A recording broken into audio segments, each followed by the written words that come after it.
want to talk about the secret to liking yourself. I know a lot of people who go around saying that they practice self-love, but we all know people that we love, but we don't like. And we all know people who love us, but they don't treat us well. And they treat the people that they like much different. So self-love and self-like are not synonymous. What is the secret to liking yourself? It's a twofold thing. You have to, one, be accountable for the bad things that you do. You have to accept them. You have to accept yourself totally. There's people who always talk about this ego self, like they're trying to kill their ego. You're not supposed to kill your ego. That's a war against yourself. A kingdom divided can't stand. What it does is it teaches you a subtle version of self-hatred. Your higher self versus your lower self. You're always in that type of battle. That means that you're discarding your lower self. But it is a part of you. It was created by you. It loves you, regardless of the self-sabotage and all those types of things that it brings into your life. It's your child, and it doesn't know that you want to kill it. It's going to fight for survival and life and all that type of stuff while you're fighting against it. And as long as you're in that dynamic, you'll never actually be at peace. That's what you want. You want peace between the mind and the body. That's homeostasis. That's the opposite of dis-ease, which is the mind-body disconnect. So a person who's always at war with their lower self or their shadow self or any of that type of stuff, they're never going to actually be at peace. They're in a never-ending war. It's exampled in the story of Adam and Eve in the garden. Adam placed into the garden naked, doesn't recognize that he's naked, so he has no shame. As soon as he recognizes that he's naked, he starts to try to cover up the thing that he was created to be. He was created naked. If God wanted him clothed, he would have put clothes on him. He recognizes what he is, and then he tries to change it and go about changing it and all that stuff when he was already perfect. Seeing himself as so diametrically opposed to God that he's created this void that he now has to fill. Because remember, God comes out and says, "Where are you?" He's disconnected himself from the presence of God. This being that's supposed to know everything now can no longer find Adam, because he's hidden himself. He's created this chasm between him and God. That's what the people call the journey of enlightenment. In order to get to the place where you think you're supposed to be, not recognizing that that's where you just left. The place that Adam was supposed to be is where he was. Him not recognizing that, now he has created within himself a journey to get back to perfection, without recognizing that the easiest way to get back to that place is to sit down and stop moving.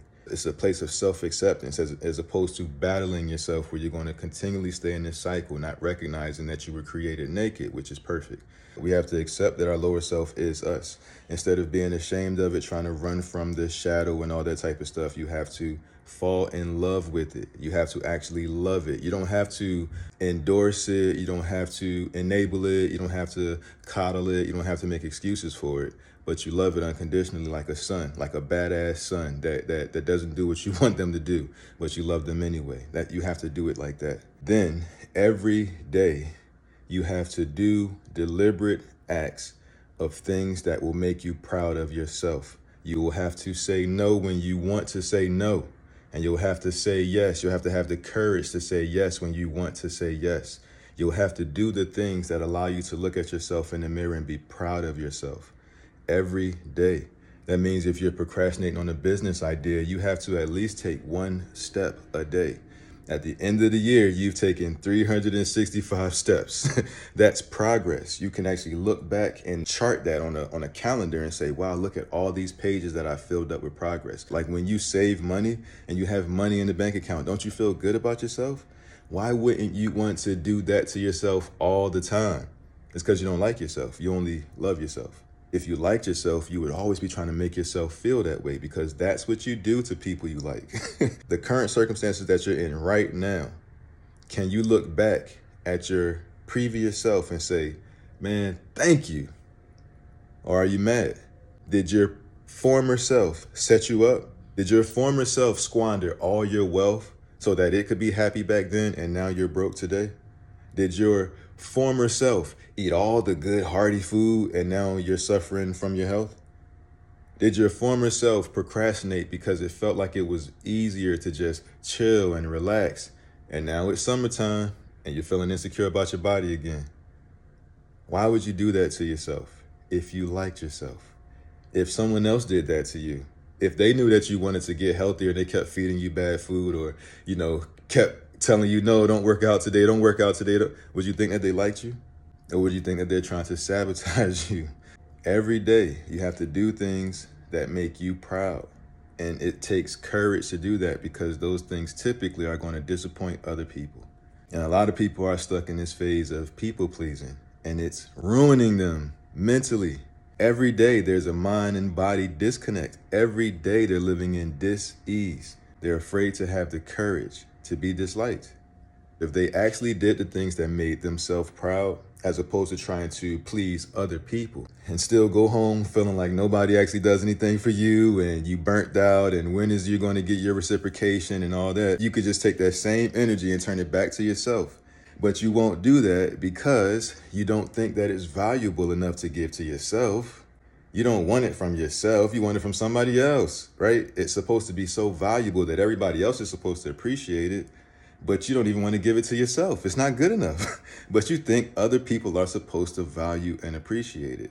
You're teaching people how to see you, how to love you, how to like you, how to treat you by the way that you love, like, see, and treat yourself. Not like how women be having that girlfriend that's really just that placeholder until they find a man. That's how people treat themselves. Yeah, I'm gonna treat myself nice until they find the person that they actually want to be with. They don't want to be with themselves. They're temporarily treating themselves nice, as if that really tricks their subconscious mind into believing that you like yourself. When you like yourself, you won't care if anyone else does. And your actions, how you treat others, will change. You'll be so filled up with it, you won't really care about reciprocation. You won't end up being burnt out because you like yourself, went too much to say yes when you want to say no. I want to demonstrate what it looks like to like yourself in the face of other people's dislike. I want to show you that it doesn't hurt as bad as you think it would. That at the end of the day, you fall in love with yourself, which is the most important person because it's the only person that you have 100% of the time. The only person that knows your deep, dark, intimate secrets other than the being that created all things is you. You have to love and accept all of that. You hide most of the shadow, dark shit from other people, so they don't even get to make a judgment on it. You're the only one that gets to do that. If you can't love your higher and lower self, then who else is going to? Well, I could tell you who else is going to. You're already 100% completely accepted by the most important being. All you have to do now is see what that being sees. Like Adam. Adam was accepted by God. And then Adam disapproved of himself. So he thought he knew better than God. Isn't that something? All you have to do is see yourself the way God sees you. And then you can be naked and unashamed. And that's self-like, which is more important than self-love. Of course, you don't have to agree with me, but I do hope that this video helps and encourages somebody. So I'll see y'all in the next one. Peace.